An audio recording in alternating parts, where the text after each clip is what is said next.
room at some point in your career, and it might be right out of the box, out of business school or a first job. You may branch out on your own very quickly, either with yourself or with a group of individuals to start your own firm, etc. Unless you end up at really a real large firm for your entire career, you're probably going to want to go out and get yourself your own office. And I want to talk a little bit about why you should do that, where you should do that, and what to look for in terms of leveraging what's out there that's best for you, especially as a young firm, even as an individual or a small partnership. But we see it all the time here in Chicago, and I run across it all the time at the Board of Trade building and in other places. So a little bit of context here. My goal is to communicate to you kind of what I see out there in terms of what should be done and what should not be done. But having a very energized at-work environment where you got someplace to go, your head is up, your focus is on, and you're ready to go. I mean, the Board of Trade, when we bought it in 2012, was fascinating to walk into and just see and feel the level of focus. And these folks were not going to trade for, they were going upstairs to their offices. But to feel that level of intensity and focus and game-on attitude about their approach to the day, even though they were just going to their office space, was fantastically impressive. Also, when it comes time to think about recruitment, you got to hire some people, you got to hire some technology people, things like that. They're going to be much more excited about coming down to a meaningful place, Board of Trade or otherwise. But a place where there's definitely a sense of office and culture, and it doesn't need to be necessarily pretty, but it needs to have energy. So, also obviously offers your firm the ability to have a little more credibility when you got a nice address in a big city on a big street. You talk about where you want your office. This is potentially master of the obvious, potentially not, but big, giant, global cities where trading is happening. Chicago, the pretty summertime picture is one of them. This is not where you want to start your trading firm. Newport Beach is beautiful, Newport Beach is awesome, and when you are in the sunset of your career and you want to trade from your office in Newport, feel free. We see it with great frequency.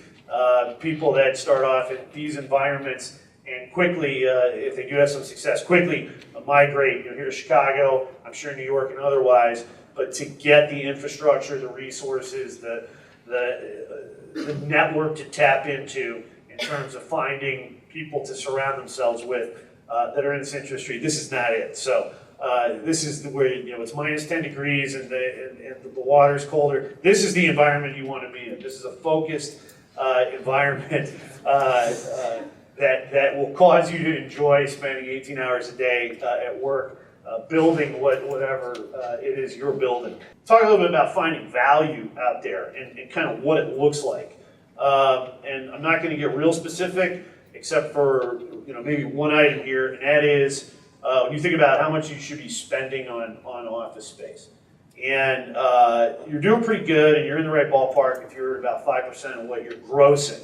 You start spending 10, 20%. You should be selling shoes, and you get a nice corner space there, right? But the metric for what you should be spending is about 5% of your gross revenues. So I just kind of stick that number in the back of your head for future reference. Real estate in these big cities is extremely expensive. Chicago being an absolutely fantastic value just because it's not coastal and it's not London, but it's still an expensive endeavor, and the risk is that landlords like me want you to sign leases for as long as possible. That adds the most value to my building.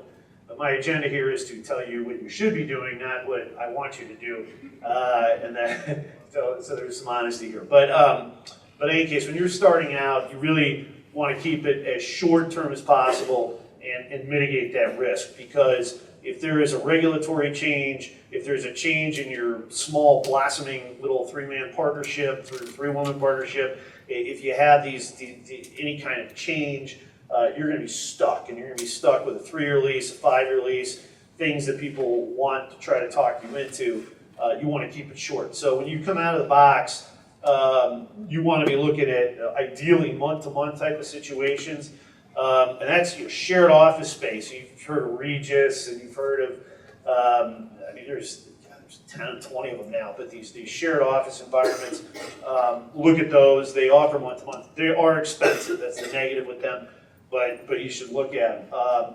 The other month-to-month opportunities, some of the clearing firms, less and less are doing it. There's less and less of a need for it.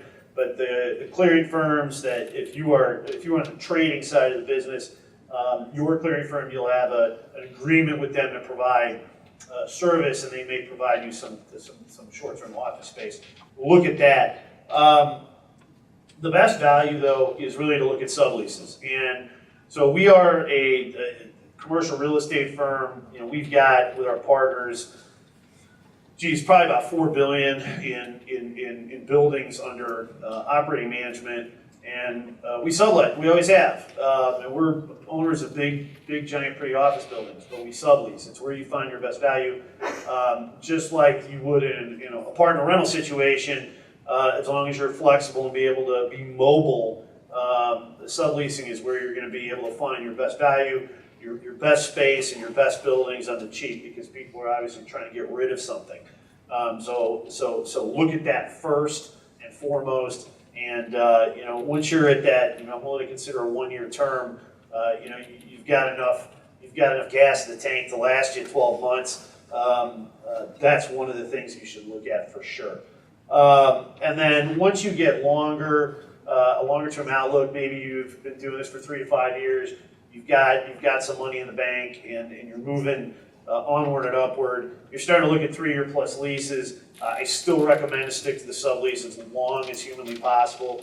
Don't let anybody talk you into things that you shouldn't be doing, and that is taking on term risk. At the end of the day, I'm selling to you. I'm selling to you in 5 years, and you're a young and growing firm. And what I can offer you is this small, shorter term office space, but I can offer you all these fantastic amenities in our building.